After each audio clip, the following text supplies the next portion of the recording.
Except GSMC Sports Network is absolutely free.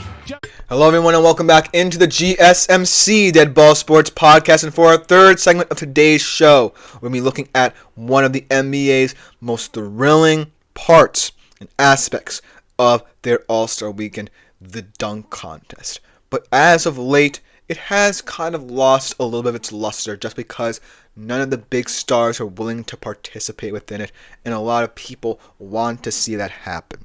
And I feel like because of that, the dunk contest has to come down to unheard of talent that really not a lot of people are hyped up about. And as a result, I think the quality of dunks has decreased year after year. But in this year's competition, something very special could happen for a very special player who, although is a G Leaguer and has gotten flack for that, is still one of the most talented dunkers we've ever seen grace this competition. McClung. This year, he could become the first player since Nate Robinson did before him to three-peat in the NBA dunk contest. And if we go back and actually look at the players who have won this competition 2 times, you can reminisce of old. And that's the beauty of this. Michael Jordan, Jason Richardson, Dominique Wilkins, all 2-time winners, and reminding us of a time where NBA stars of the league actually took this competition seriously. Now, all hope for the dunk contest future lies in the shoulders of a young G Leaguer trying to three-peat and bring back creativity to the dunk contest. 3 new participants enter the ring to try and take him down, and hopefully we'll get an exhilarating competition like the years of old. Without further ado, let's take a look at all of the contestants trying to knock McClung down a peg this year. Starting off with the young man out of UConn and a second-year player from Milwaukee, Andre Jackson. I feel like the hype around this young man is the ability to live above the rim. And over the past years, we've gotten a lot of creative dunks that incorporated a lot of action above the rim from players, whether it be trying to tap the backboard twice like Pat Connaughton and blow out a candle on a cupcake like Anthony Simons, even kiss the rim like Anthony Simons tried to do. I feel like Andre Jackson's appeal stems from his ability to get height on each and every single one of his dunks. For example, a couple weeks ago, we had a putback dunk where his head was above the rim. Just goes to show you his verticality, and that's where I think he can shine. Now, I feel like in terms of creativity and flair, I'm not necessarily certain that he will incorporate enough in that aspect in terms of behind the back action, East Bay action, between the leg action, and things of that nature. But I do think that living above the rim can earn you a lot of points. I don't necessarily think he'll get many 50s, but in terms of his verticality alone, that will impress the judges to put him at least in the high 40s, 45 to 47, around that range, dunk after dunk. And I feel like out of all of these players, he has a chance to potentially make the final against a guy like McClung and push him in terms of verticality. But I don't necessarily think that if he goes up, say, against a McClung or another guy we're going to talk about later in the competition, he'll win in terms of creativity, because McClung is always thinking about how he can add flair to his bag of tricks as well. So, Andre Jackson Jr., I'm excited to see what he brings, intrigued to see if he can actually make a go of this thing in terms of the sheer height he gets in some of his dunks, but I'm not certain he'll come out a winner. So, that's all there is to be said about Andre Jackson Jr. for now, and hopefully tomorrow night he'll show his stuff on the big stage. But then, kind of the dark horse of this competition, Matas Buzelis. The first bowl, actually, since Tyrus Thomas will leave the 2004 to 2005 NBA dunk contest to participate, but really not necessarily a player like Andre Jackson Jr., who's going to rely on his height in this competition. What I feel like Matas Buzelis brings to the table is kind of the speed to the rim. He's kind of a slashing forward hybrid guy who will probably get a lot of points in terms of the ferocity of his dunks. I feel like he's going to use that speed, that run up to generate maximum power in throwing it down, but I don't necessarily know if he'll have the creativity and East Bay action that the judges will be looking for in terms of his bag of tricks. I feel like maybe his usage of props could come in handy. He can jump over several people he has, as well as Jackson Jr., that advantage in terms of verticality. But I'm not necessarily certain, ferocity alone is going to win this competition. Because when I look at the other guys, I think about guys that, yes, are going to be challenged to come up with props or players or creative dunks using every single part of their body to win this competition. And Matas Buzelis, to me, seems like a very linear kind of player. To me, he's going to have to impress in terms of the height he gets, in terms of the length he gets, most importantly, in terms of how viciously he can throw down. Because outside of that, there's not much going for him instead of, just sheer speed to the basket. And that's not always that appealing, in my opinion, when judging these kinds of things.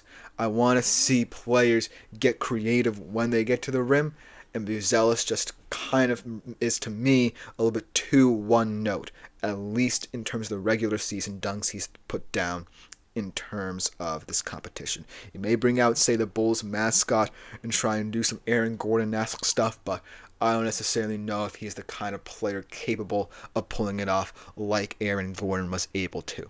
So I feel like Matas Buzelis is the player most expected to finish last in this competition, and I feel like he can get at least into the low 40s, but not necessarily exceed, say, 46, 47 points on several of his dunks, just because I don't necessarily think he has the best bag of tricks at his disposal. Now we get into, in my opinion, the final two we'll get tomorrow night, and a player who has a very special teammate who could come in handy and has the most dunks, actually, of any point guard this season with 25 and counting, Stephon Castle. And I love Stephon Castle. He adds everything Buzelis brings to the table and more: ferocity, speed to the basket, slashing to the rim. Most importantly, the teammate he has that could be a secret weapon going up against a guy like McClung if they truly are going to be the final two in the final round. And I feel like Stephon Castle is the kind of player to pull it off. And if he does pull it off, I would say it's more impressive than, say, dunking over a guy like Shaq, which McClung actually did a couple of years ago, in Taco Fall, which Aaron Gordon did, I believe, in 2018. Victor Wembanyama is a 7'4" guy who looks like he could be 7'8" or taller. And when I compare Victor Wembanyama to the players that other people have dunked over, like Shaq, like Taco Fall, they're more burly guys, right? And when you're burly at that height, you don't seem that tall. And you can get away like Aaron Gordon and McClung did by not necessarily clearing them completely. But if you can clear a guy like Victor Wembanyama, or at least get above him, I feel like that would be one of the most impressive dunks over someone we've seen in the competition's history. And Stephon Castle has the verticality to pull it off. I feel like he's highly underrated in this competition. He has the teammates willing to pull off a lot of tricks. Maybe Chris Paul will get him to do an alley-oop as well. And I feel like he's the most exciting prospect in terms of going toe-to-toe with McClung in this competition. But it's going to be all about if he brings out the big man and he can actually clear him in terms of height, or at the very least get above him to the point where it's as impressive a dunk as, say, dunking over Shaq or Taco Fall as players have done in the past. But ultimately, I feel like out of all the underdogs in this race, Stephon Castle has the ability to come out on top. Because Jackson Jr. has the verticality. Modest Buzelis has the ferocity and speed. Stephon Castle, though, has the speed, ferocity, and creativity to match the next man we're going to talk about here. And it's all going to come down to if he's willing to go to the extreme. Because McClung goes to the extreme. It's the reason why he's a two-time defending champion in this competition. He's not necessarily the flashiest guy. He's not necessarily going to wow you with his verticality, even though it is still elite. He's not necessarily going to bring out that many props either. I think the special nature of McClung as a dunker stems from his creativity and his ability to think on the fly, and his ability to improvise, most importantly. I feel like in all the different competitions he's been in, he had a set list of dunks that he was willing to try, and somewhere along the line he said, how can I make this even cooler? How can I add a little bit more creativity to it?